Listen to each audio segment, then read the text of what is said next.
grabación. Bueno, sabes que hace ratito una estudiante ya graduada reciente de biólogo me preguntaba si estaba disponible la grabación. Yo le dije que bueno, que se iba a ver. O sea, sí es muy, muy bueno grabar, la verdad. Sí, estoy grabándola, sino que se necesita pedir permiso, claro. Mi permiso respectivo. Y lo que voy a subir estas charlas, tal vez en la página web en la página web que yo tengo.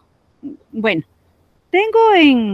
creo que tengo de YouTube también. Puedo poner en YouTube, o si no me dices que en Facebook también se puede colocar, ¿no? Sí.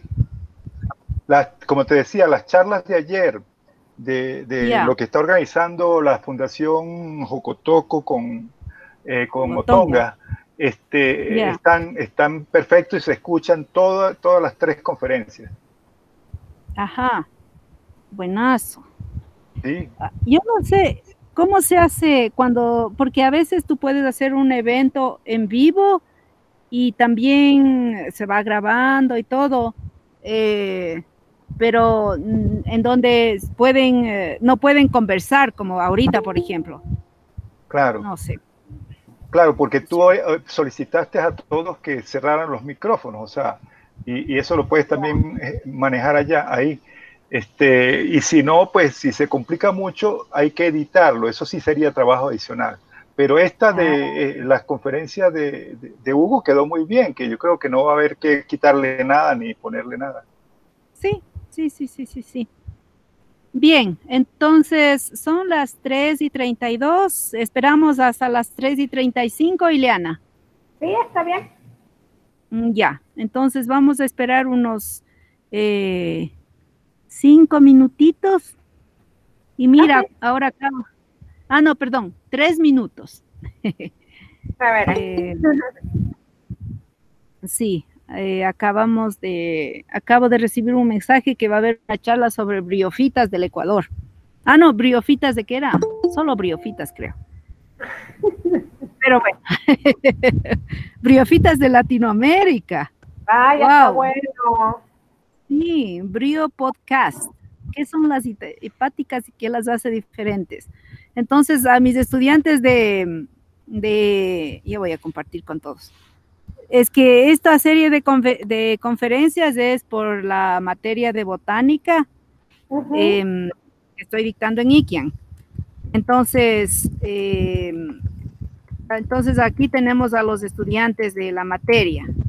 Entonces, para ellos y para todos, voy a compartir el enlace de Facebook. Pero no se vayan ahorita a quienes están, porque ahorita vamos a escuchar a Ileana. ¿No es cierto? Sí. Ya.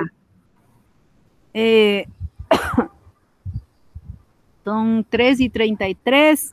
No sé de dónde nomás están, si es que alguien desea participar, de qué ciudades nomás están, o si pueden colocar en el chat, como deseen.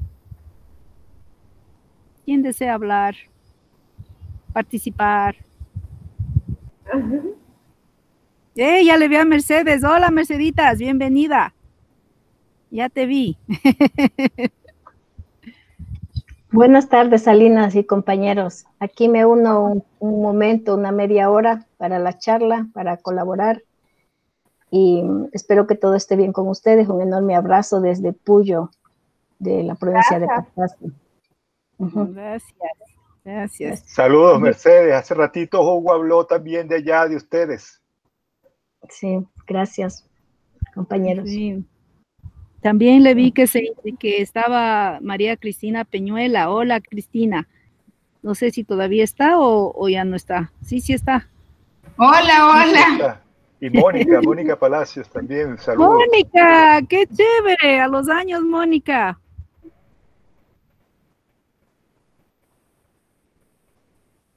Bien. Alina, recuerda activar la grabación. No, sí está para grabar, sí está registrado. En eso lo hice hace unos 2 minutos. Perfecto. Son las 3:30. Me alegra verte por ahí. Sí.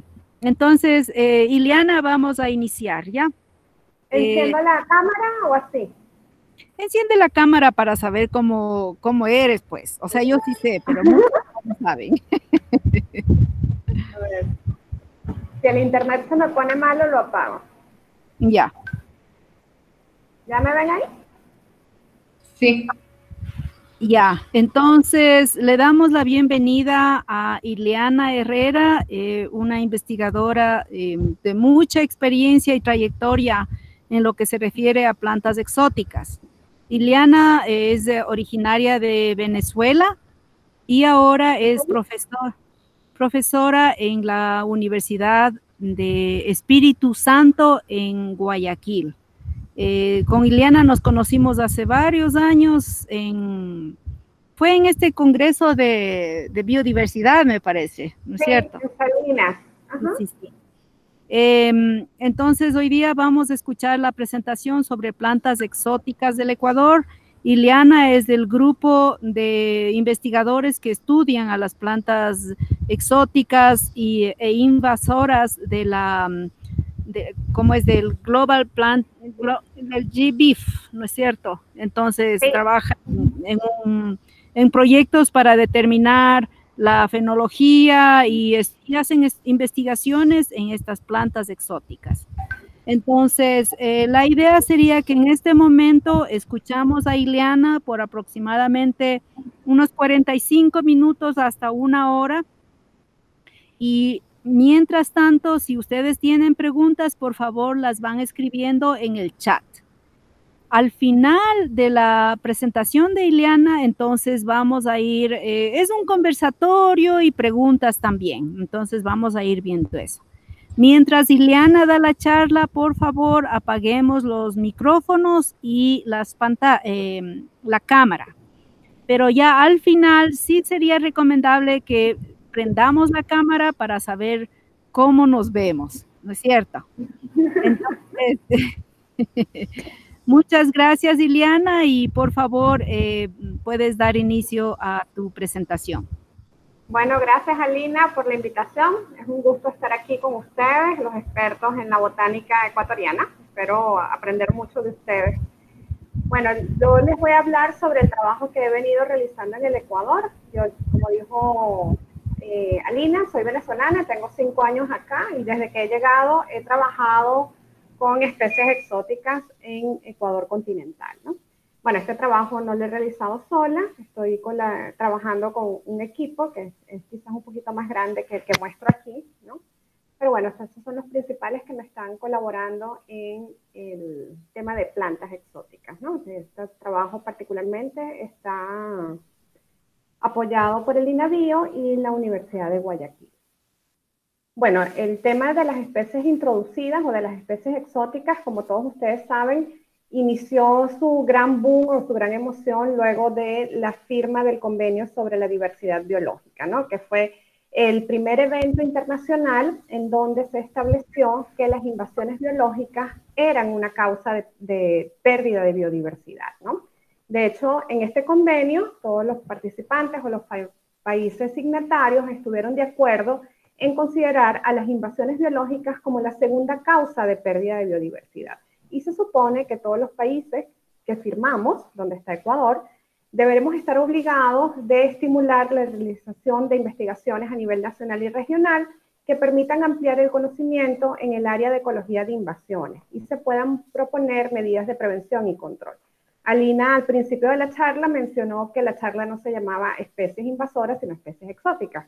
Y eso es así porque cualquier especie, o sea, cualquier especie invasora primero tiene que ser exótica, ¿no? Entonces, por eso hablamos de la invasión como un proceso y no como una categorización en donde las especies no van avanzando o retrocediendo en este proceso, ¿no? Bueno, la problemática de las especies exóticas es visto desde distintos puntos de vista, ¿no? Nosotros podemos observar que tenemos una valoración sobre las especies exóticas porque, bueno, tienen efectos positivos en nuestras economías, ¿no? Nosotros nos alimentamos, nos vestimos y las utilizamos a las especies introducidas al día a día, ¿no? Sin embargo, de esta gran cantidad de especies que nosotros comercializamos, algunas de ellas se convierten en invasoras, ¿no? Entonces aquí viene el dato interesante, ¿no? ¿Cómo sabemos cuáles de esas especies exóticas en algún momento se van a convertir en invasoras? En el caso de plantas, nosotros lo que dice la literatura es que del 10 al 20% de las especies se van a volver en invasoras en el futuro. En el caso de los vertebrados, este porcentaje es aún mayor, ¿no? Los vertebrados tienen una mayor probabilidad de volverse invasores una vez que han sido introducidos. En el caso de las plantas, quizás 10 a 20% suena poco, ¿sí? Nosotros si seguimos el proceso de invasión, lo que dice lo que dice la literatura es que de 100 especies de plantas introducidas, una o dos se van a hacer invasoras, ¿no? Entonces uno pensaría, pero son muy pocas. El problema es que si son pocas estas especies, estas poquitas especies tienen la posibilidad de generar grandes impactos, ¿no? De hecho, este proceso, el proceso de invasiones biológicas, es considerada la segunda causa de pérdida de biodiversidad. Entonces, realmente, las especies que se convierten en invasoras son especies muy especiales, ¿no? Son especies que son llamadas incluso superespecies, que tienen características muy particulares que les permiten romper un montón de barreras una vez que han sido introducidas a una región biogeográficamente aislada. Bueno, en el caso de los países en vías de desarrollo, como lo es el Ecuador, nosotros sabemos que existe como una controversia, ¿no? Entre los beneficios económicos que pueden representar la introducción de especies y el detrimento que estas pueden generar en otros componentes de la biodiversidad, ¿no? Por ejemplo, si nosotros hablamos de los beneficios que nos pueden traer las especies exóticas, bueno, podemos ver que puede favorecer la agricultura, la ganadería, la obtención de mascotas exóticas, que puede ser un mercado económico interesante, el turismo, por ejemplo, también. Una pérdida asociada a esto puede ser los costos de recuperación y mitigación, ¿no? Nosotros sabemos que las especies exóticas, aquellas especies exóticas que pueden establecerse, o incluso algunas especies exóticas que están solamente en cautividad, pueden generar problemas de biodiversidad, disminuir funciones ecosistémicas, afectar la producción y generar problemas de salud humana, ¿no? Nosotros sabemos que hay bastantes antecedentes de cada uno de estos impactos que son ocasionados por especies introducidas. Bueno, si bien uno tiende a pensar que las especies que generan impactos son solamente las invasoras, existen algunas excepciones de especies introducidas que pueden generar impactos, ¿no? Por ejemplo, hay algunas especies de árboles que tienen polen tóxico para abejas, por ejemplo, y pueden ser especies que son introducidas solamente como en jardines y está en cautividad, pero esta especie puede generar un impacto, ¿no? Otra especie que, bueno, que en algunas zonas es naturalizada, dependiendo de la zona, es el nin, Azadirachta indica. Si bien es una especie que no siempre se comporta como una invasora, esta especie puede generar impactos negativos sobre la fauna, ¿no? Porque sus frutos tienen alguna toxina que genera esterilidad, por ejemplo, en algunas especies de aves, ¿no? Entonces, no siempre la palabra impacto está asociado con que la especie sea invasora. Sin embargo, la IUCN, dentro de su establecimiento de prioridades para el estudio de especies introducidas, establece que es importante que las categoricemos, porque existe una mayor probabilidad de que una especie genere impacto cuando esta especie ya se ha hecho invasora, ¿no?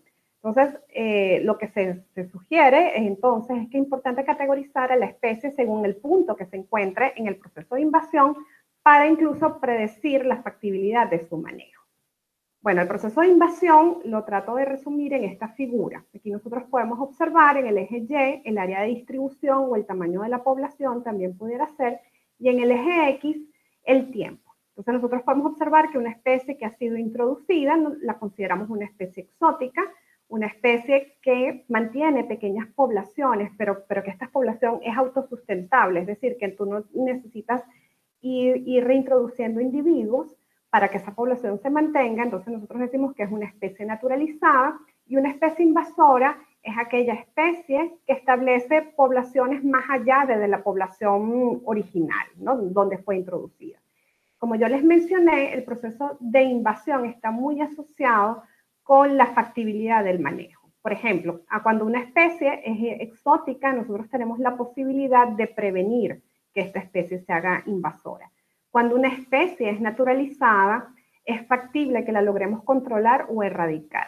Pero cuando una especie ya se convierte como invasora, existe poca factibilidad de manejo y la factibilidad de ese manejo también, o el manejo de las especies invasoras, es muy costoso. Bueno, entonces, uno de los principales asuntos que tenemos que tener claro es la diferencia que existe entre especies exóticas, especies introducidas, especies aliens o especies invasoras, ¿no? Entonces, la especie introducida es aquella especie que ha sido llevada por el hombre o por actividades humanas accidentales o deliberadas de una región geográficamente aislada a otra, ¿sí? Ahora bien, esa especie exótica tiene que aclimatarse, tiene que poder reproducirse y tiene que aumentar su tamaño de las poblaciones de forma exponencial para que nosotros la podamos considerar una especie invasora. Entonces, realmente ser una especie invasora es un trabajo difícil. Es difícil ser una invasora. Tú tienes que traspasar un montón de barreras para lograr convertirte en invasora. Bueno, una de las cosas que nosotros podemos hacer primero es tratar de sistematizar la información que existe sobre especies exóticas para poder de alguna forma predecir cuándo una especie exótica tiene la posibilidad de convertirse en una especie invasora. Entonces, lo primero que nosotros nos preguntamos es, bueno, ¿dónde está la información disponible de estas especies? ¿No? Que a veces es un poco, quizás el primer paso es consolidar toda la información. Bueno, la información se encuentra en publicaciones indexadas, que están dispersas a nivel nacional o internacional, en libros, en listas de la IUCN, por ejemplo, en instituciones públicas como el MAE, en los registros de campo, en las bases de datos como el BioWeb y en los herbarios. Existe mucha información en los herbarios que estamos subutilizando para tratar de entender cuántas especies introducidas tenemos en el Ecuador y cuáles de estas especies introducidas podrían ser un problema en algún momento, ¿no? Quizás nosotros sabemos que existe una diferencia en cuanto a la calidad o la cantidad de información que tenemos sobre especies introducidas entre el Ecuador insular y el Ecuador continental. Existe una mayor información sobre las especies introducidas en Galápagos que con respecto a lo que sabemos para las especies exóticas del Ecuador continental. Sin embargo, para las dos zonas, la continental y la insular, nosotros tenemos ya una lista oficial que es avalada por la IUCN sobre la lista de especies introducidas que tenemos. Aquí podemos observar una captura de la lista de especies introducidas oficial que está en Galápagos, y nosotros recientemente publicamos la lista de especies introducidas para el Ecuador continental. Esta base de datos no solamente contiene plantas, sino también animales y otros organismos, ¿no? Nosotros registramos en esta base de datos 682 especies, ¿sí?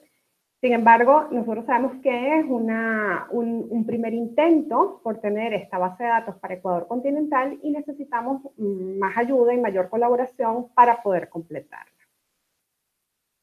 Bueno, ¿por qué nosotros necesitamos tener una lista de especies introducidas a escala nacional? ¿No? Primero, nosotros necesitamos esa información para encontrar patrones que nos permitan a nosotros predecir invasiones biológicas futuras, ¿no? Nosotros para definir estos patrones tenemos que responder dos preguntas muy importantes en la ecología de invasiones biológicas.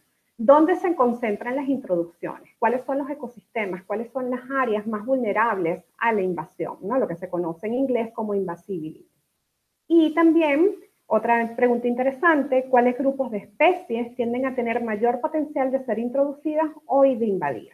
Esto nos habla de patrones taxonómicos, por ejemplo, o del potencial de la especie para invadir, ¿sí? ¿Cuáles son sus capacidades reproductivas, por ejemplo? Que es lo que conocemos en la literatura como invasibility. Bueno, cuando nosotros tratamos de saber cuáles especies tienen el potencial de invadir y en cuáles áreas esa invasión es más posible, nosotros podemos entender las causas de las invasiones biológicas. Si ustedes observan, el entendimiento de las causas biológicas depende de que tengamos listas actualizadas de las especies introducidas que tenemos a escala nacional. Y por otro lado, cuando nosotros podemos definir las causas de las invasiones biológicas, saber por qué esas especies están allí, nosotros podemos también generar medidas de prevención y mejorar nuestros sistemas de bioseguridad nacional para evitar el ingreso de especies que puedan generar algún problema ambiental o económico o de salud pública. Muy bien, otra cosa importante que tenemos que tomar en cuenta cuando hablamos de un país megadiverso como el Ecuador es que si nosotros tenemos muchas especies nativas, es muy probable que además de tener muchas especies nativas tengamos muchas especies introducidas, porque los factores ambientales que favorecen la presencia de especies nativas son los mismos factores que favorecen la presencia de especies introducidas, ¿no? Entonces, nosotros estamos jugándonos un poco también con el costo o la efectividad que pudieran tener las estrategias de bioseguridad que nosotros podemos utilizar en países del neotrópico, por ejemplo, ¿no? Nosotros sabemos que existe una relación inversa entre la complejidad del manejo y la efectividad del manejo. Por ejemplo, la prevención es muy poco complejo, ¿sí? Y muy efectivo, pero solamente lo puedo utilizar cuando la especie está recién introducida. El control tiene una eficacia intermedia y un valor intermedio de costo, y la erradicación es muy poco efectivo y muy costoso, ¿no? Nosotros buscamos la erradicación solamente en condiciones en donde realmente es factible porque es muy costoso y la posibilidad de erradicar completamente una especie también es difícil. El Ecuador cuenta con normativas y políticas públicas muy relevantes para el manejo de las especies introducidas, ¿no? Está en la Constitución, está dentro de la Constitución, está tomado en varios artículos, es tomado en cuenta la importancia de regular la introducción de especies, también está dentro del COA, hay unos artículos dedicados exclusivamente a la introducción y la necesidad del manejo y de investigación científica para especies introducidas. Está también el plan de acción, que es reciente, para la prevención y manejo y control de especies exóticas en el Ecuador continental, ¿no?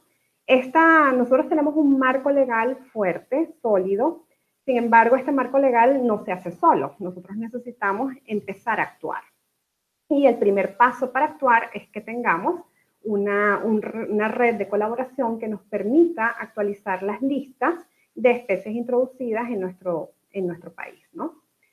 Muy bien, la bioseguridad tiene tres aspectos fundamentales, ¿no? Uno es restringir el ingreso de nuevas especies exóticas, para lo cual nosotros hay un mecanismo que te permite crear una metodología para crear las listas negras, que son esas listas de especies que no deberían ingresar al país por ninguna razón, porque primero no están y son especies que tienen alto potencial de invadir. Ecuador en este momento no tiene esa lista negra, ¿no? Luego, otro aspecto importante de la bioseguridad es priorizar y categorizar las especies que ya han sido introducidas. Si nosotros en la lista gris que le mencioné anteriormente hicimos una primera categorización de esas especies, todavía falta mucho trabajo, ¿no? Nosotros, por ejemplo, identificamos 30 especies de plantas invasoras en el Ecuador, pero probablemente existan más. Nosotros solamente conseguimos suficiente evidencia para esas 30 especies, pero probablemente puedan ser muchas más especies, ¿no? Otro aspecto importante para mejorar nuestro sistema de bioseguridad es identificar las áreas susceptibles a ser invasoras. Estos tres componentes de la bioseguridad tienen en común que requieren listas actualizadas de especies exóticas. Entonces es un paso que no podemos evadir de ninguna forma. Bueno, ¿cómo actualizamos las listas de especies exóticas? Una de las primeras cosas que necesitamos realizar es colectar especies introducidas, en el caso de plantas, ¿no? Sobre todo. Como país megadiverso, nosotros tendemos a colectar muchas más las especies nativas, las especies raras, endémicas, las que están en peligro. Uy, esto no sé por qué se me pasa solo. Mientras que muy pocos botánicos colectan a las especies introducidas porque la vemos muy común o no son tan interesantes, ¿no? Sin embargo, la colección de especies introducidas o especies exóticas es muy importante para que nosotros podamos actualizar esta lista.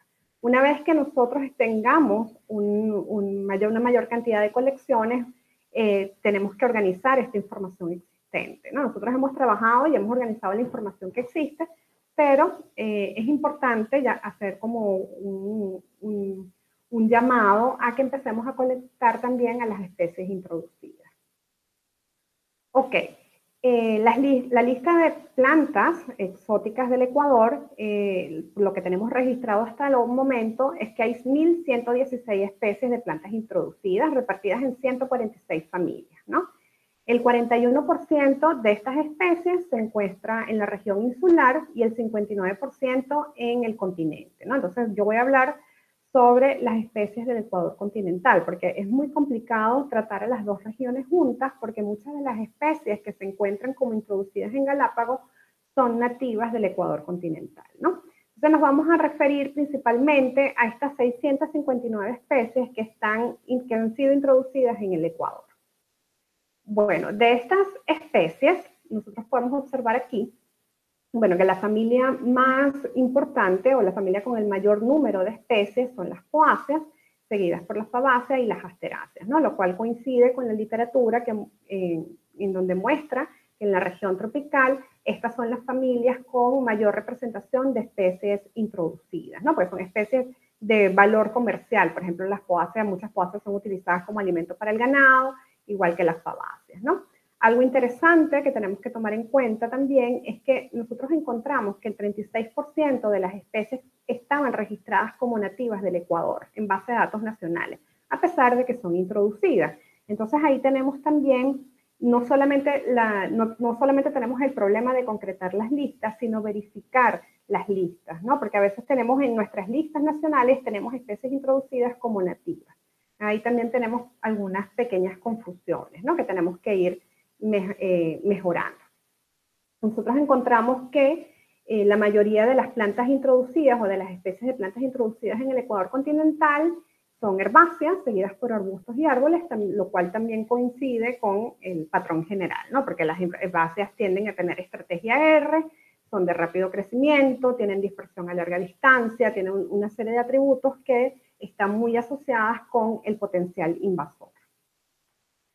Entonces, aquí tenemos dos aspectos importantes. Una es que nosotros debemos revisar el origen de las especies listadas en los diferentes catálogos que tenemos y hacer un llamado a que los colectores puedan colaborar con este trabajo para que sea menos pesado, ¿no? Un colector, cuando obtiene una especie, puede revisar si esta especie es introducida o nativa y de una vez colocarlo en la etiqueta de Lexicata, ¿no? Para lograr obtener la lista de especies introducidas es imprescindible que las podamos distinguir, ¿no? Que podamos distinguir las especies introducidas en Galápagos de aquellas que son introducidas en el continente, porque también había mucha confusión en este tópico, ¿no? Porque, por ejemplo, si era introducida en Galápagos, entonces se consideraba también introducida en el continente y esa no es la realidad, ¿no? Entonces tuvimos que hacer un trabajo de limpieza de datos para poder lograr obtener esta lista que está disponible en Internet, ¿no? Es de libre acceso. Otro aspecto que es importante, que tenemos que empezar a tomar en cuenta y podemos analizar, es el estatus de residencia en el Ecuador, ¿no? Con el estatus de residencia me refiero a responder la pregunta, ¿hace cuánto tiempo la especie está presente, ¿no? Se refiere al tiempo de residencia de la especie. Esto nos permite tener alguna información. Por ejemplo, si la especie tiene muchos años, 100, 200 años, y no se comporta como invasora, probablemente esta especie tiene un bajo potencial de invadir, ¿no? También si nosotros conocemos cada cuánto la especie aparece o cada cuánto una especie es colectada, nosotros podemos construir la historia de introducción de la especie y estimar tasas de expansión. Esto nos hace un llamado de nuevo a la importancia de incorporar dentro de las colecciones botánicas la colecta de especies introducidas, ¿no? Porque nos da una idea son datos que le permiten a los que trabajan en ecologías de invasiones tratar de seguir la ruta de introducción y la ruta de invasión de especies en particulares, ¿no?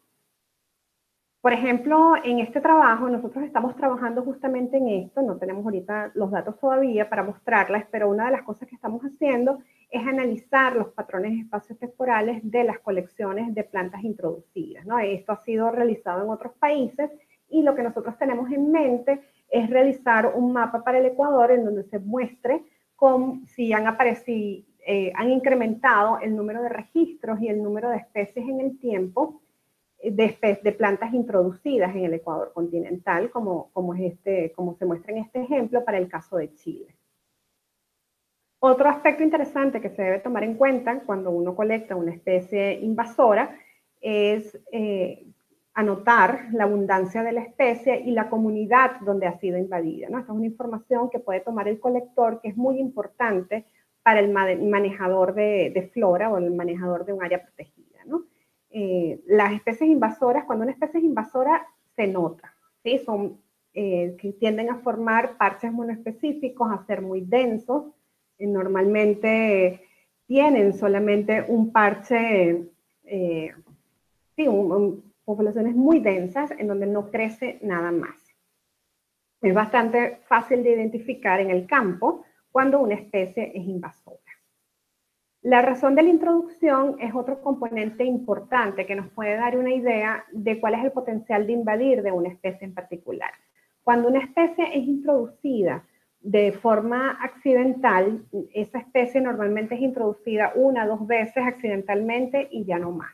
Pero cuando una especie es introducida de forma deliberada, la presión de propágulo es muy grande, es decir, tú introduces grandes cantidades de individuos muy frecuentemente.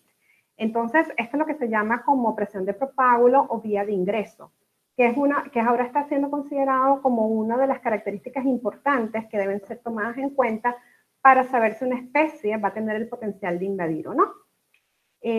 Nosotros hicimos un análisis del uso de las plantas exóticas en el Ecuador continental y encontramos algunos patrones interesantes. Esto es parte de la tesis de grado de Michelle Kimi, que está por allí presente.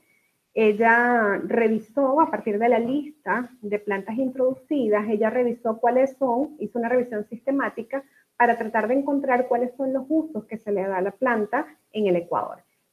Increíblemente, nosotros podemos observar, bueno, muchas de las plantas tienen un uso desconocido, es decir, probablemente esas plantas son de introducción accidental, pero seguida de esas están las plantas medicinales, que es la barra naranja, las especies comestibles, las especies para humanos, ¿no? Entonces, esto nos da una idea de cuál es la vía de introducción de estas especies que están llegando al Ecuador continental.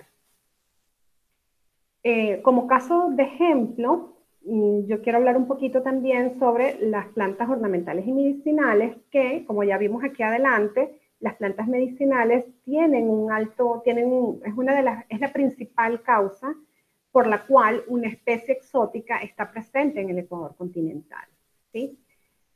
Entonces, nosotros sabemos que una de las vías de introducción que ha contribuido mucho al aumento de las invasiones y es sustentado por la bibliografía es el mercado de plantas, ¿okay? Ornamental y medicinal, que incluso es un mercado negro, ¿no? Es un mercado ilegal. Estas especies normalmente se introducen en grandes números de individuos, incrementando la probabilidad del establecimiento y de la invasión. O sea, aquí en este caso, estas especies tienen mayor probabilidad de convertirse en invasoras. Un ejemplo es de este tipo de especies, lo corresponden a las especies del género Kalanchoe.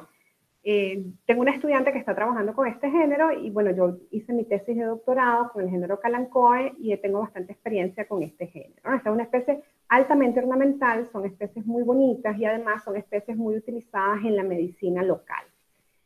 Y bueno, también tienen impactos significativos sobre la flora y la fauna nativa, ¿no? El género Kalanchoe corresponde a la familia Crasuliaceae, tiene cerca de 150 especies, es de fácil cultivo y de fácil mantenimiento. Muchos de ustedes la habrán visto en muchos lugares, ¿no? Las pueden reconocer fácilmente. Bueno, la introducción de las especies del género Kalanchoe son principalmente ornamental y medicinal. ¿Okay? Aquí tenemos, por ejemplo, Kalanchoe lacinata, Kalanchoe crenata, la blossfeldiana, que no es invasora, se comporta como una exótica, es una planta ornamental que hasta donde sabemos no se ha escapado de los jardines, ¿sí? Pero bueno, estas son las dos causas principales de la introducción del género Kalanchoe en el Ecuador. El género Kalanchoe es nativo de África y de Madagascar, pero ha sido introducida en todos los continentes, ¿no? Porque, como les digo, es una especie muy llamativa, muy interesante. La Kalanchoe es reconocida, o el género Kalanchoe es reconocida por su reproducción y propagación exitosa, ¿sí? Tienen mucho éxito como invasoras. Una de las especies, dos especies muy invasores, bueno, aquí falta un híbrido, está Kalanchoe pinnata, ustedes la pueden conocer, que invade en el Ecuador, tanto en el continente como en la región insular. Esta especie presenta gran número de flores y frutos. Y tenemos a Kalanchoe daigremontiana, o su híbrido, que es un híbrido que se creó de forma ornamental, que entre Kalanchoe daigremontiana y Kalanchoe tubiflora. Y tenemos el híbrido que es Kalanchoe hosting, que es un híbrido muy invasor, ¿no? Y bueno, este grupo de tanto Kalanchoe daigremontiana como tubiflora y el híbrido tienen además una forma de reproducción asexual muy efectiva, que es a través de la pseudoviviparía, ¿no? De donde ellas generan de forma sexual estas pequeñas planlets en los márgenes de las hojas que tienen una probabilidad de establecimiento muy alta. Además, las especies de género Kalanchoe tienen una alta producción de semillas, tienden a ser autógamas, generan un banco de semillas muy grande, tienen propágulos asexuales como ya le mencioné, y las semillas son diminutas, es decir, que pueden ser dispersadas a larga distancia, tanto por el agua como por el viento. Esta planta, que parece inofensiva, es una planta ornamental, una planta medicinal, este género, que parece inofensivo, para este género se han reportado algunos impactos importantes. Por ejemplo, algunas especies del género Kalanchoe tienen impactos ambientales, ¿no? Por ejemplo, algunas especies liberan sustancias alelopáticas que generan el desplazamiento de la flora nativa, pueden modificar la microbiota del suelo, modifican la mineralización de nitrógeno y carbono en el suelo, ¿no? Entonces, modifican el funcionamiento del ecosistema, ¿no? En donde estas especies logran invadir. También algunas tienen impacto económico, porque algunas pueden invadir terrenos agrícolas, además pueden producir envenenamiento del ganado vacuno o caprino, porque sus flores y sus hojas, pero sobre todo las flores de algunas especies tienen toxinas como ligócidos cardíacos que pueden generar taquicardia o infartos cuando los animales la consumen en gran cantidad, ¿no?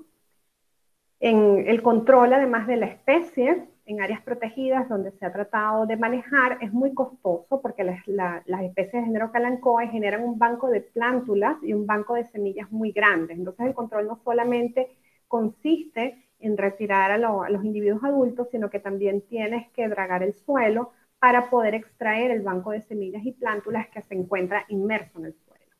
Y bueno, en cuanto a la salud, a los seres humanos también la ingesta directa de flores o hojas accidentales puede provocar diarrea, frecuencia cardíaca, anormalidades del ritmo, disnea y muerte. Es muy interesante porque hay todo un movimiento con el género Kalanchoe, ustedes lo pueden buscar en Facebook, en todas partes, que el género Kalanchoe es reconocido por su uso medicinal, ¿no? Las personas lo usan para el cáncer, para la diabetes, para todo realmente. Es interesante ver también, tratar de estudiar cómo las personas están haciendo el uso de esta planta, porque también existe el lado oscuro de Kalanchoe que puede generar efectos nocivos contra la salud, ¿no? Es algo interesante.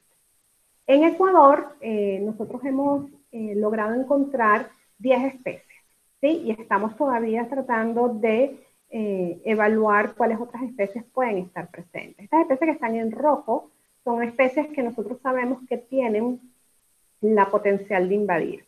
Vamos a ir poco a poco, ¿no? Nosotros hicimos un análisis del patrón espacio-temporal de la introducción del género Kalanchoe y tratamos de evaluar un poco sus potenciales impactos. Este es un proyecto que todavía está en proceso. Bueno, para esto nosotros utilizamos distintas plataformas, contamos con el apoyo del INABIO y del Herbario Nacional para obtener la mayor cantidad de registros posibles de las especies más comunes, ¿no? Aquí no está la foto de densiflora, pero la Kalanchoe densiflora es una especie que es muy invasora de la sierra. Ustedes la pueden ver en la ruta desde el aeropuerto de Quito hacia la ciudad de Quito, en Cuenca, en Loja, forman poblaciones muy densas, ¿no? Kalanchoe laxiflora, también uno la puede ver bastante en las sierras, y bueno, Kalanchoe pignata, que ustedes también la han podido, seguramente cuando van al campo, la pueden observar bastante, ¿no? Bueno, la idea es elaborar un mapa de distribución de estas especies con sus registros. Eso, estamos todavía en eso, ¿no? Nosotros lo primero que hicimos fue tratar de primero de distinguirlas correctamente, ¿no? Por ejemplo, esta que está aquí es Kalanchoe densiflora, que es muy invasora en la sierra. Ustedes la pueden observar cuando hagan salidas de campo. Aquí tenemos a Kalanchoe tubiflora, por ejemplo, y aquí está el híbrido, ¿sí? El híbrido es entre esta especie que está acá, Kalanchoe tubiflora o delagoensis, son sinónimos, y Kalanchoe daigremontiana, ¿no? Aquí tenemos las tres, tenemos las dos parentales y tenemos el híbrido. Y bueno, sería interesante tratar de estudiar ese trío, ¿no? Bueno, nosotros también nos basamos sobre otras informaciones como Google Académico, buscamos en la literatura, en los catálogos de flora, y también hemos tenido el apoyo de un investigador del Instituto Botánico de Barcelona, que también es experto en el género Kalanchoe. Bueno, nosotros lo que encontramos es que la mayoría de los registros de especies de Kalanchoe se encuentran en la región sierra, seguida por la insular, la Amazonía y por último la costa. La especie con mayor número de registros es Kalanchoe pignata, ¿ok? Kalanchoe densiflora también tiene algunos registros, Kalanchoe daigremontiana, aquí tenemos el híbrido, y Kalanchoe tubiflora. Sin embargo, si nosotros evaluamos, por ejemplo, las especies más abundantes, podemos darnos cuenta que la mayoría de las especies están en la sierra, ¿no? Son especies que tienen un comportamiento invasor en la sierra. Aquí tenemos a Kalanchoe densiflora, que les mencioné, que es exclusiva de la sierra ecuatoriana y se comporta como una especie invasora, al igual que Kalanchoe laxiflora. Kalanchoe pignata, si bien no se tienen tantos registros, es interesante notar que la especie puede estar presente en todas las regiones del Ecuador. Es una especie reportada como invasora para Galápagos también, igual que Kalanchoe tubiflora, es una especie que invade la región de Galápagos. Y bueno, aquí tenemos el híbrido, una especie muy interesante. Nosotros recientemente publicamos un trabajo sobre Kalanchoe houstoni, el comportamiento invasor de esta especie, pero a escala global, no solamente en Ecuador. Aquí podemos observar también cómo ha ido en incremento, ha ido incrementando el número de registros de cada una de las especies. Nosotros podemos observar aquí, por ejemplo, aquí tenemos a Kalanchoe pignata, que es para la cual tenemos más registros, y podemos observar que todas las especies están teniendo el comportamiento típico de una especie invasora, ¿no? Con excepción de algunas que están aquí abajito, ¿no? Pero todas las que si ustedes recuerdan la figura que vimos al principio, nosotros teníamos una curva que estaba aplanada por mucho tiempo y luego subía exponencialmente. Bueno, este tipo de curvas, esos son con datos de herbarios, datos de museos, con registros de colectores, ¿cierto? Con este tipo de datos, según el tiempo de colección, nosotros podemos incluso tratar de ver si hay una mayor localización de registros, ¿no? Entonces nosotros podemos observar que al parecer estas especies están incrementando su abundancia en condiciones naturales, ¿no? En hábitats naturales. Nosotros podemos observar aquí a mayor detalle cada una de las especies, ¿sí? Como ha ido aumentando el número de registros en el tiempo de cada una de las especies que son más abundantes en el Ecuador continental. Bueno, aquí por ejemplo tenemos también, tratamos de identificar el año de introducción de cada una de las especies o lo que más se parecería al año de introducción. Aquí tenemos por ejemplo, estos son los primeros registros de las especies. Esto es interesante porque realmente para algunas especies son muy nuevas en el Ecuador. Por ejemplo, Kalanchoe densiflora, que es muy invasora en la zona de la sierra, el primer registro que tenemos de ella es del 2014. Entonces esto nos llama la atención porque podríamos pensar que esta es una especie altamente invasora, porque quizás hay un rango de error de 10 años, pero lo que sí podemos decir que es una especie de introducción temprana, o sea, acaba de ser introducida y ya tiene un comportamiento invasor. Entonces esto nos habla de una especie que probablemente es muy agresiva, ¿no? Y aquí tenemos también cuál fue la primera provincia en donde las especies se registraron. Por ejemplo, tenemos algunas especies que se registraron primero en Galápagos, y en el caso de esta Calancoa densiflora, su primer registro fue en Pichincha. Bueno, este trabajo de Calancoa, como les mencioné, también es parte de una tesis de una estudiante de la universidad que se llama Angie Vargas. Ella también está realizando una revisión significativa para tratar de evaluar para cuáles de estas especies se ha generado algún tipo de impacto, ¿no? Entonces aquí nosotros podemos observar bueno, cuáles son las especies que han generado algún impacto a la salud humana, al económico, y un impacto a nivel ambiental, ¿no? Porque ha generado pérdida de biodiversidad. Bueno, con base a la lista, un poco más a escala nacional, con base a la lista que nosotros estamos trabajando de especies exóticas del Ecuador, una de las cosas que nosotros queremos realizar es son fichas de plantas exóticas, ¿no? En donde, pero estas fichas vamos a iniciar con aquellas especies exóticas que se comportan como invasoras en el Ecuador, ¿no? Y para ello estamos recogiendo una serie de información básica que la pueden observar aquí abajo, como información taxonómica, el hábitat, el ambiente natural, la descripción, la causa de la introducción, las características de la dispersión y algunos aspectos que nos permitan conocer más esta especie, tratar de entender cuáles fueron las causas de la introducción, predecir un poco las consecuencias que pueden generar e incluso tratar de obtener información sobre la factibilidad del control de estas especies, ¿no? Bueno, aquí solamente creo que no se ve muy bien, pero esto es una lista de las preliminar, o una lista corta, no están todas, de las especies que nosotros hemos considerado como invasoras para el Ecuador continental. Aquí tenemos Arundodonax, Cenchrus ciliaris, Cenchrus pilosus, Cynodon dactylum, Cyperus biformis, Picornias crassipes, Edicium coronarium, Olcus lanatus, Iparrenia rufa, Calancoa pinnata, Leonotis nepetifolia. Muchos de ustedes habrán visto estas especies en el campo. Leucaena leucocéfala, Melinis minutiflora, Rumex ocetocela, la Rumex crispus, hay varias, ¿no? Bueno, aquí tenemos a Spartium hunzium también, que se ha ido expandiendo poco a poco, ha tomado poco a poco terreno en la sierra ecuatoriana. Aquí tenemos unos pequeños ejemplos también de algunos modelos climáticos que hemos realizado con las especies. Este es el caso de Leucaena leucocéfala.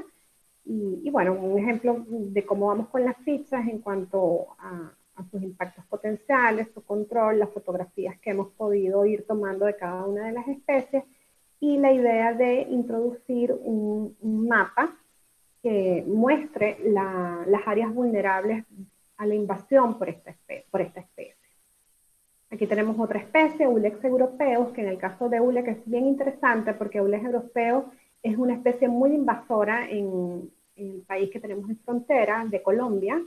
Es una especie muy invasora y dañina en Colombia, está generando grandes problemas, pero en Ecuador su establecimiento es incipiente, ¿sí? Hay muy poquitos individuos aún en la sierra ecuatoriana y por tanto quizás el manejo y la factibilidad de control es muy alta. Entonces yo pienso que en el caso de prevención o de control pertinente, en el caso de Ulex europeos es una prioridad también, ¿no? Que cada vez que veamos a Ulex europeos es una oportunidad de, bueno, registrarla y pasarle la información al Ministerio del Ambiente si es posible para que puedan retirar a la especie, porque es una especie bastante dañina y está apenas llegando a la sierra ecuatoriana y es factible su control en este momento.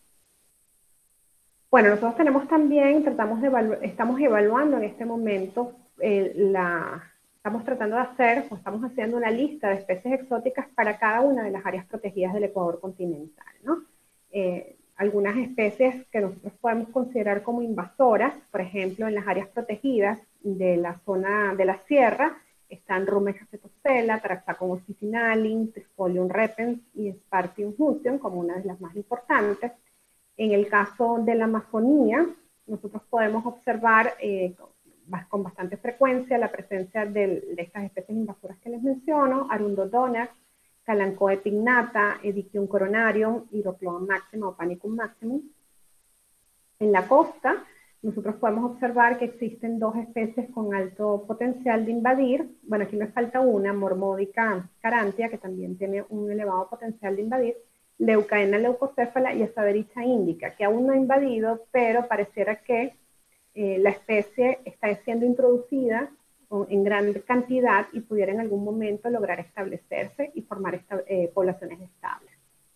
Por lo menos en Venezuela, Azadirachta indica solamente invade en aquellas zonas en donde se hizo un esfuerzo de introducción muy grande. Entonces, cuando los esfuerzos de introducción son muy grandes, la especie puede llegar a ese mínimo tamaño de población mínimo y puede incrementar su tasa de crecimiento poblacional. Bueno, una de lo interesante con el tema de las áreas protegidas es que el tema de la problemática de las invasiones biológicas es tan grande y tan costosa, el manejo es tan costoso, que quizás nosotros una de las cosas que tenemos que hacer es establecer prioridades, ¿no? Prioridades de conservación. Y esas prioridades de conservación, sin duda alguna, son nuestras áreas protegidas, ¿no? Entonces, si nosotros queremos establecer prioridades o categorías de especies invasoras, para que sean manejadas adecuadamente, debemos empezar por el Sistema Nacional de Áreas Protegidas, ¿no? Las áreas protegidas, como ustedes saben, nos proveen de un montón de beneficios, protegen los ecosistemas, fomentan la preservación para el futuro y, bueno, son atractivos para el turista que llega al Ecuador, ¿no?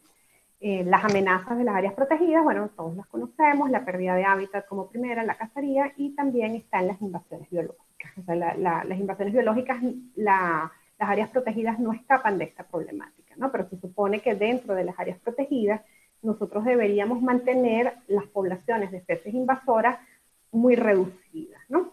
Pero para hacer esto, lo primero que tenemos que hacer es tener una lista de las especies introducidas o exóticas que se encuentran dentro de las áreas protegidas, y una vez tengamos esta lista, pues tratar de definir cuáles de estas especies se están comportando como invasoras o podrían comportarse como invasoras en un futuro cercano.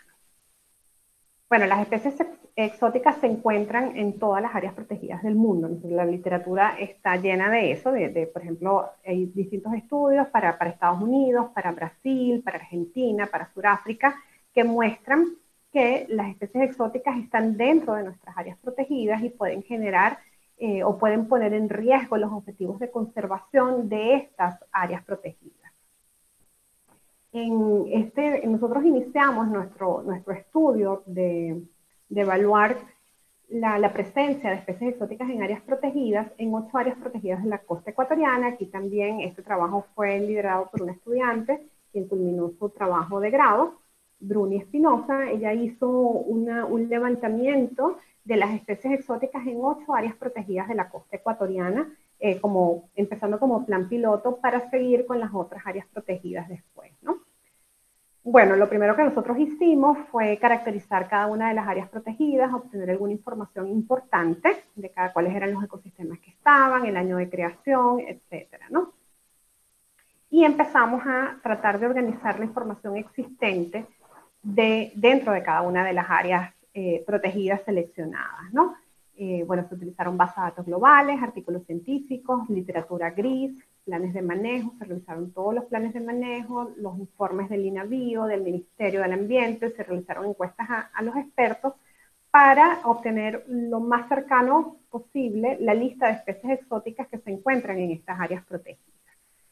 Bueno, nosotros consideramos, creo que este número está mal, 74 creo que eran, 74 especies exóticas en estas áreas protegidas, en donde la mayoría de ellas eran especies de plantas y una cantidad un poco menor eran vertebrados, ¿no? El estudio de este estudiante tomó en cuenta tanto plantas como vertebrados terrestres. Bueno, ella obtuvo también un patrón similar en donde el mayor número de especies en las zonas costeras, porque estamos hablando de zonas costeras, son zonas secas, ¿no? Están representadas por especies de la familia Poaceae, Fabaceae y Aricacea, son las que tienen el mayor número de especies, el mayor porcentaje de especies, ¿no? Poaceae, Fabaceae, Cucurbitácea y Ciperácea. También coincidimos con el patrón general, en donde mayor porcentaje de las especies exóticas que se encuentran en áreas protegidas son herbáceas, son plantas herbáceas. Y bueno, aquí podemos observar el número de especies exóticas en cada una de las áreas protegidas evaluadas. Aquí tenemos las plantas que son en gris, el número de especies, ¿sí? Nosotros podemos observar que varía más o menos de 2 y la más que tiene como 25 especies de plantas exóticas en sus límites, ¿no? Bueno, las áreas protegidas son las que tomamos en cuenta, son Machu Sindul, Isla Corazón y Fragata, Machalilla, Manglares del Morro, Manglares del Salado, Isla Santay, Manglares Churutos y Arenillas, ¿no? También nosotros estimamos la presencia de especies introducidas por kilómetro cuadrado y, bueno, nos dimos cuenta que había un área protegida, que es Isla Santay, que tiene la mayor riqueza por unidad de área de especies exóticas, ¿no? En comparación con las otras áreas protegidas. Cuando nosotros culminamos esta lista de especies exóticas, nosotros, bueno, tenemos 74 especies y probablemente nosotros no le podemos decir al Ministerio del Ambiente o a los guardaparques, estas son las 74 especies que ustedes tienen que buscar dentro de estas áreas protegidas, ¿okay? Sino que quisimos tratar de disminuir un poco más esa búsqueda de especies exóticas y tratamos de establecer criterios para estimar el riesgo de que podrían representar estas especies. Entonces nosotros consideramos dos componentes para estimar para hacer esta priorización. Tratamos de buscar características que nos permitieran estimar la probabilidad de invasión y la probabilidad de que generara algún impacto. Para eso, para el primero, utilizamos como criterio que el área de estudio tuviera condiciones climáticas similares a la región donde esta especie se comporta como invasora o de donde es nativa, ¿sí? Y el otro es que la especie haya sido reportada como invasora en cualquier otro lugar del mundo. ¿Okay?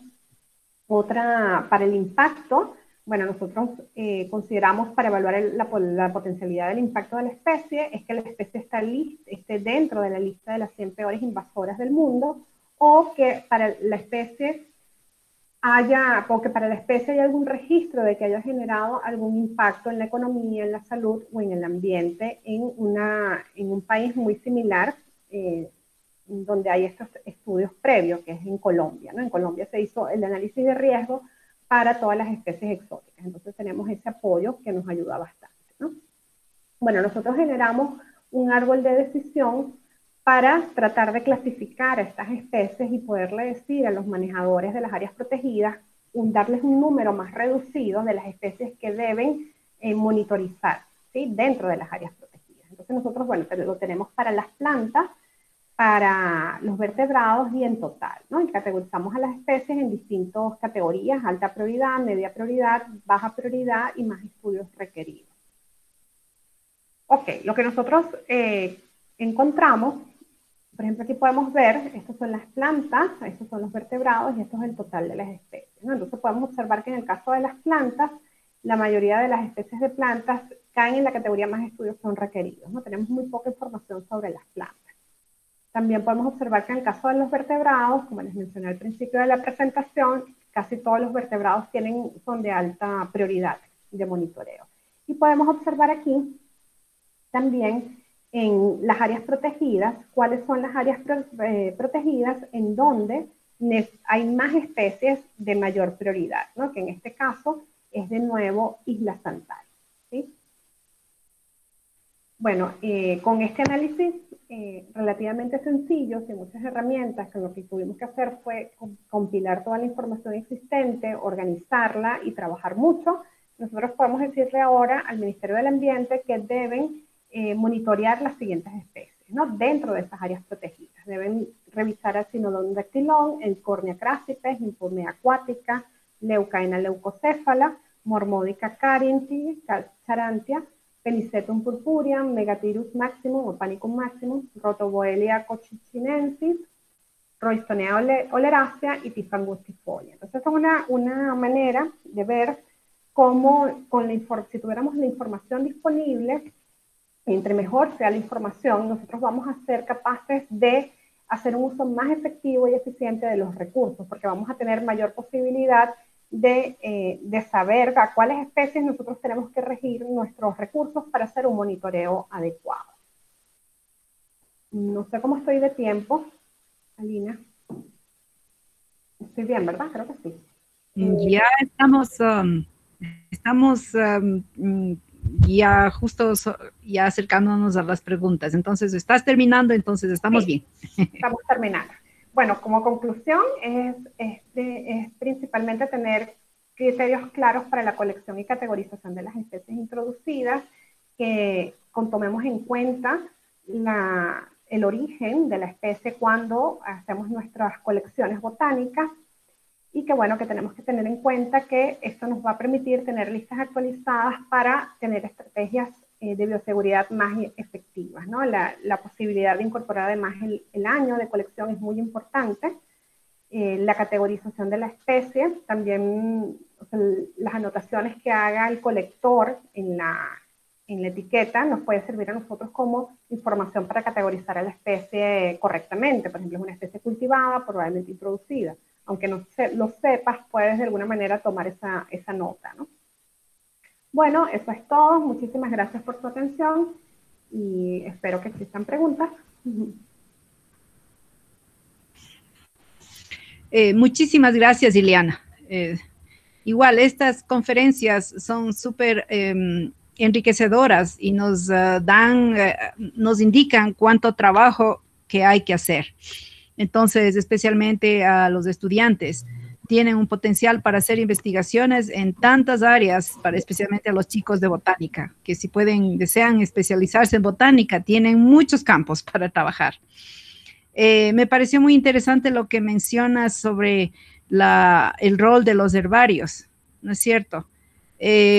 Cuando yo trabajaba en Filadelfia, estaban haciendo un estudio sobre cuándo es que los hongos que atacan a las plantas de papa, cuándo habían llegado a Estados Unidos.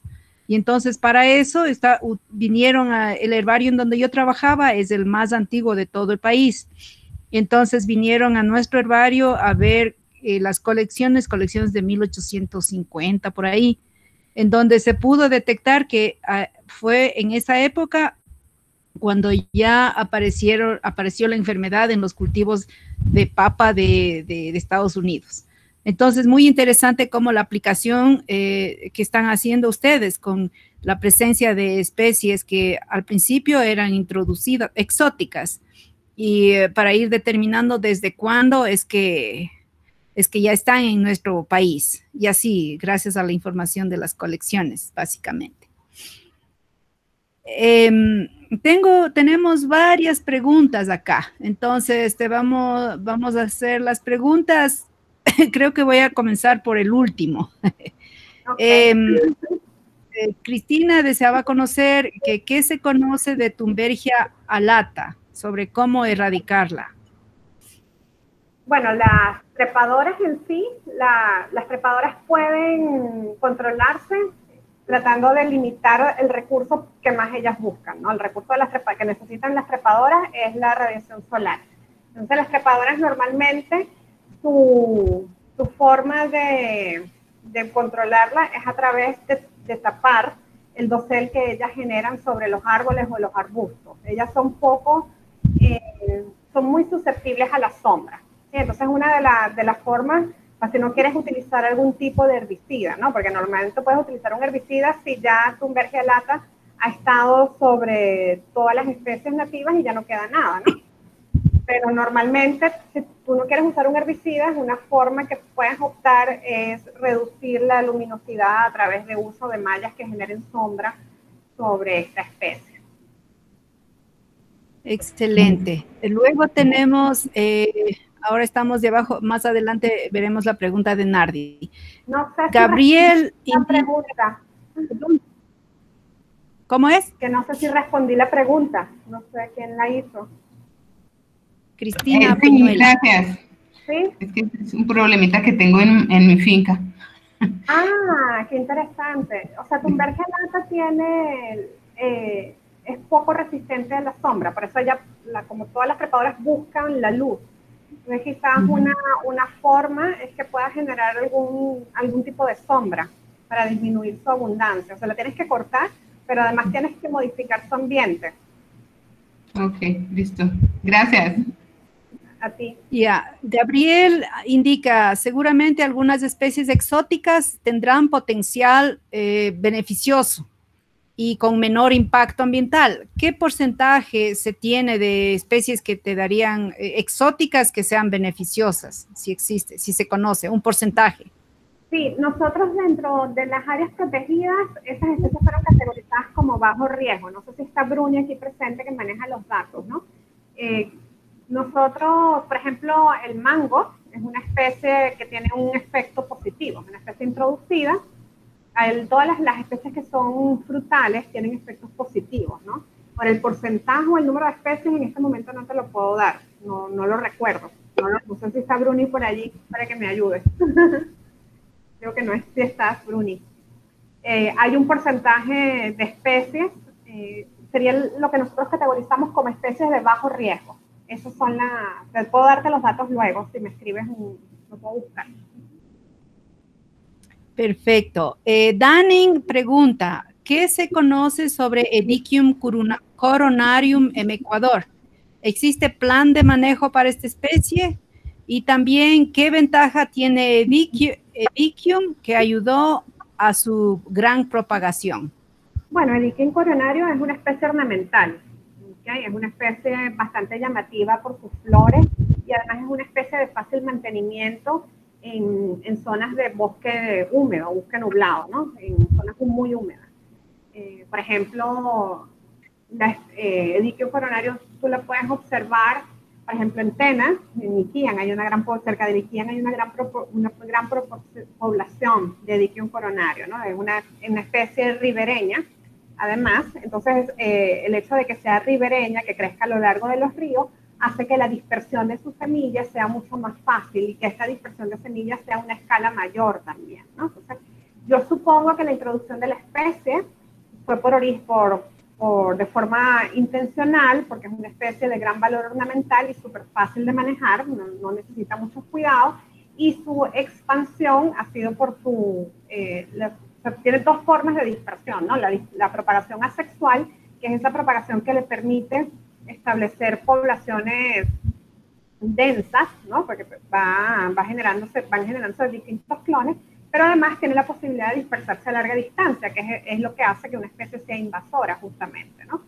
En cuanto a planes de manejo y control, no existe, que yo sepa, un plan de manejo y control para Edicium coronario en el Ecuador. Yo pienso que es una especie que tiene que ser manejada, quizás no es la mayor prioridad del Ecuador, pero sí es una especie que tiene que ser manejada sobre todo en áreas protegidas, ¿no? O en zonas prioritarias para la conservación.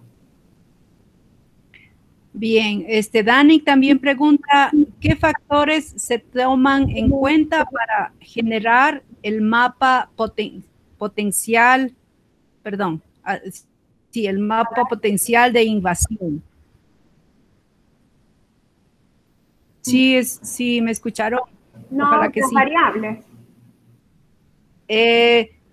La pregunta, Danning, puedes indicar, a veces mi compu no es de las mejores.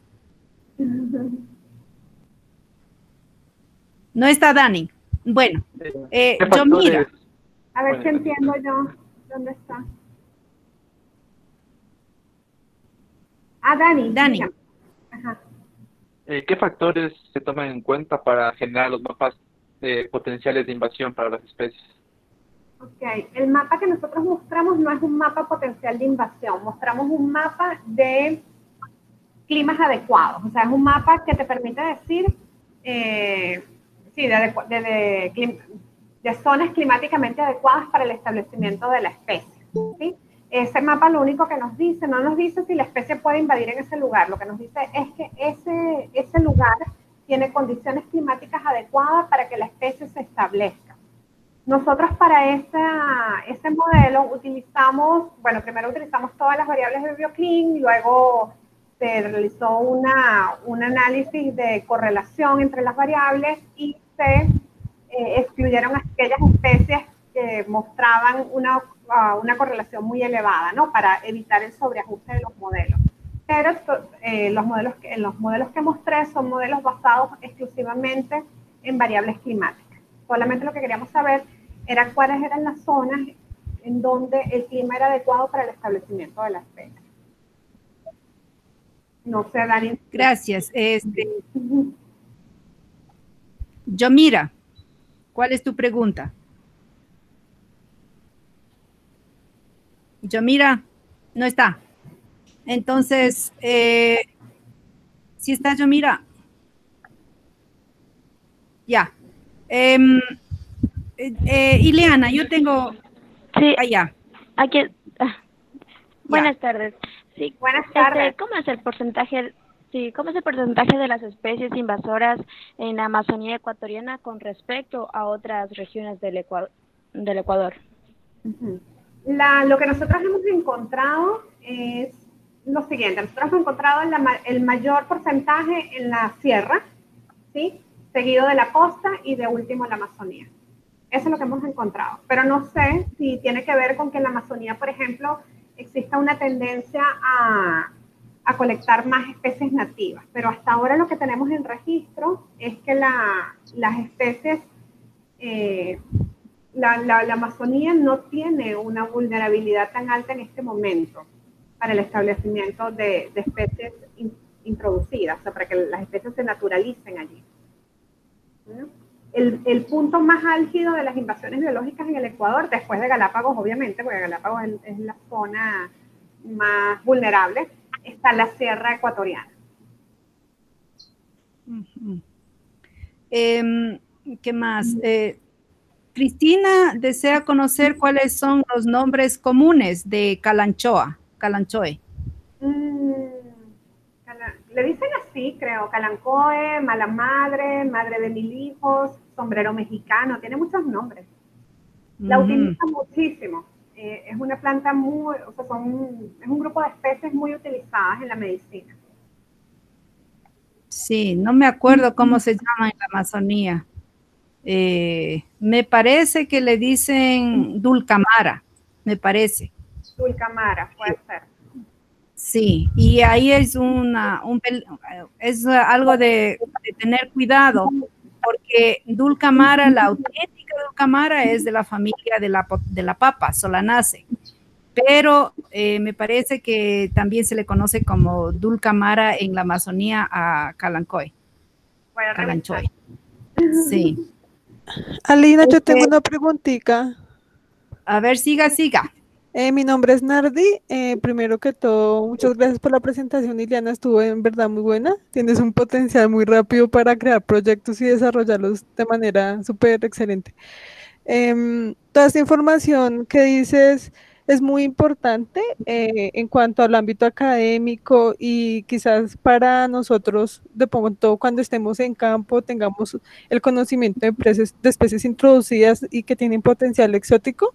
Uno trata de no introducirlas para que posteriormente ellas invadan. Entonces, no sé si desde tu grupo de investigación se ha pensado en hacer como cartillas de difusión para que no solamente desde la comunidad científica se tomen estas acciones, sino que se expandan a los campesinos y a todas las personas para que como que esa propagación de las especies exóticas disminuya. Esa es mi pregunta. ¿Sí quedó claro? Sería lo ideal hacer eso, sería la situación ideal que podamos llegar hasta allá, ¿no? A la divulgación de la ciencia, que es súper importante en el manejo de especies invasoras. La verdad me han faltado manos para hacerlo, ¿sí? Pero sí es un paso vital para que las personas puedan reconocer a las especies, ¿no? Porque la idea es que la misma ciencia ciudadana, lo que se conoce ahora con el término ciencia ciudadana, colabore con el manejo de estas especies que pueden generar impactos negativos, ¿no? Pero sí, efectivamente es una debilidad que tenemos en este momento. Ojalá podamos mejorar nuestra divulgación de la ciencia en el futuro. Gracias.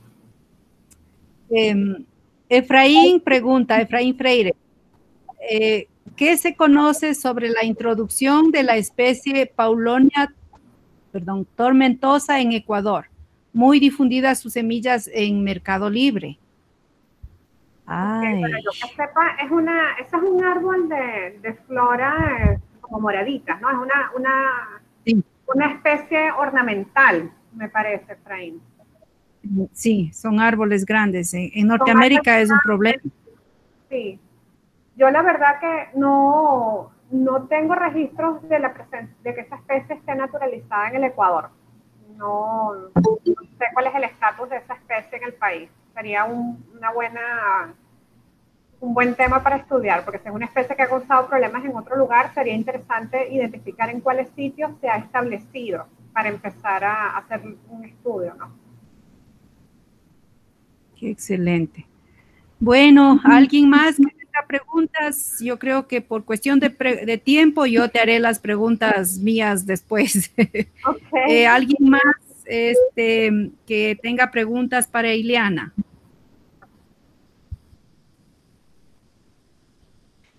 Bien, entonces, muchísimas gracias, Ileana, por tan interesante conferencia.